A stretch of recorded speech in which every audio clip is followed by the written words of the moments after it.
Assalamualaikum. Di video kali ini aku bakalan ngebahas tentang produk ini. Ini adalah Synchro Skin Radiant Lifting Shiseido dengan SPF 30 PA++++. Oh sorry, 30 plus PA++++. Dan di sini aku pakai dua tools, yaitu adalah brush dan juga sponge. Jadi kalian bisa lihat perbedaannya, apakah ada perbedaan atau enggak.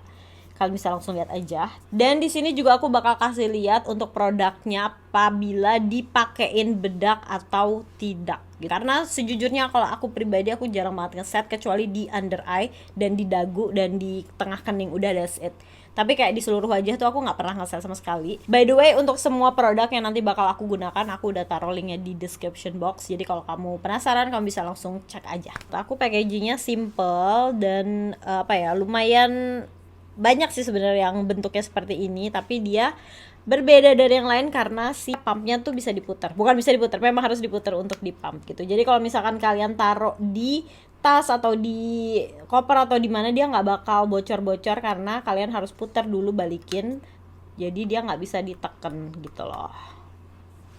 Sebelumnya yang pasti aku pakai skincare dulu. Ini aku pakai dari Skin 1004 Madagascar Centella Toner. Nah ini udah mau habis, kalian bisa lihat sendiri karena aku emang pakai terus setiap hari.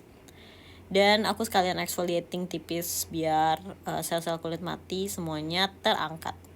Lanjut aku pakai ampulnya. Ini tuh lihat udah habis juga karena aku suka banget, ini bikin kulit aku jadi lebih tenang, lebih calm.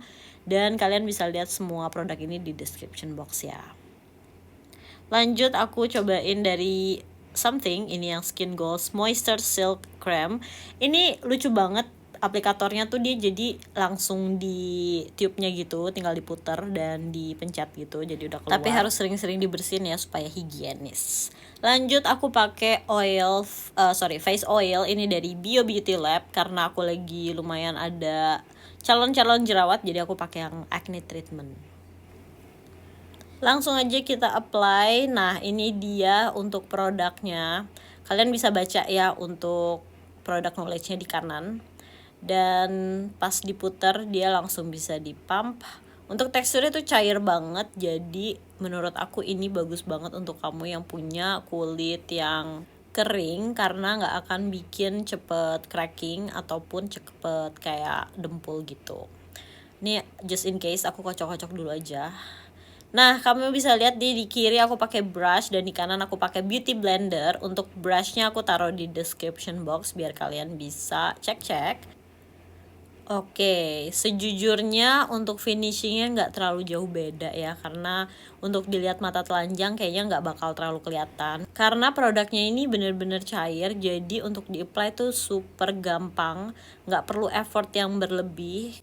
Nah menurut aku brush atau beauty blender bakal kelihatan hasilnya, maksudnya perbedaannya itu kalau misalkan si produknya itu lebih thick atau lebih kental atau lebih creamy gitu. Jadi biasanya kalau yang lebih creamy, lebih kental, dia terlihat ada strike-nya, tapi kalau ini enggak sama sekali. Untuk coveragenya kalian bisa lihat blemishes aku semuanya hilang dan fine lines aku nggak kelihatan sama sekali. Dan yang paling penting ini rasanya ringan banget di wajah. Nah ini adalah setelah aku make up, mungkin 20-25 menit setelah aku apply foundation. Seperti yang kamu lihat dia lumayan agak meresap ke kulit. Jadi tadi pas pertama kali aku apply dia yang bener-bener dewy dan kelihatannya moisturized banget. Tapi sekarang udah lebih masuk ke kulit aku, nggak nggak se-glowy, nggak se-dewy tadi karena emang kulit aku kering banget, bener-bener setiap produk yang aku apply gampang banget meresap ke kulit aku dan terus kayak gitu. Paling kalau misalkan aku keringetan pun jatuhnya lebih ke keringet daripada oil. Tapi kayaknya aku pengen coba ngeset supaya kalian bisa lihat setelah di set dan sebelum di set kayak gimana hasilnya. Dan aku bakal ngeset pakai translucent powder aja. Kebetulan nih aku lagi mau review juga dari MAC Ready. Jadi di sini aku pakai brush untuk apply karena aku lebih suka hasil yang lebih soft, lebih subtle gitu. Kalau misalkan kamu punya kulit yang bertekstur, aku bisa saranin kamu apply menggunakan sponge dan di tap-tap lebih kuat gitu di bagian kulit, khususnya di bagian kulit yang bertekstur. Tapi karena aku nggak terlalu ada tekstur, jadi aku lightly aja pakai loose powder. Dia lebih smooth banget sih, kalian bisa lihat lah ya. Yang pasti kalau misalkan pakai bedak, jadi si produknya itu lebih kelihatan matte, lebih kelihatan smooth, ngeblurring efek. Balik lagi sih, kalian lebih sukanya kayak gimana. Kalau aku sebenarnya lebih suka sebelum di set gitu.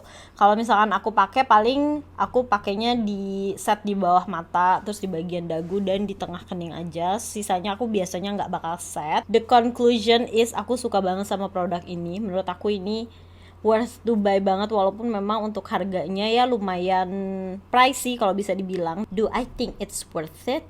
Aku bilang ini worth it banget, apalagi dia juga ada SPF. Walaupun menurut aku SPF di dalam foundation mungkin nggak bisa terlalu maksimal ya, jadi kalian tetap harus apply SPF sebelum pakai foundation. Dan aku selalu ingetin kalian untuk pakai skincare rutin kalian sebelum make up, karena itu penting banget untuk barrier skin kamu. Oke, segitu aja video kali ini. I hope it helps kalau misalkan kalian lagi timbang-timbang pengen beli produk ini. So itu aja, thank you so much for watching. I'll see you in my next video. Assalamualaikum.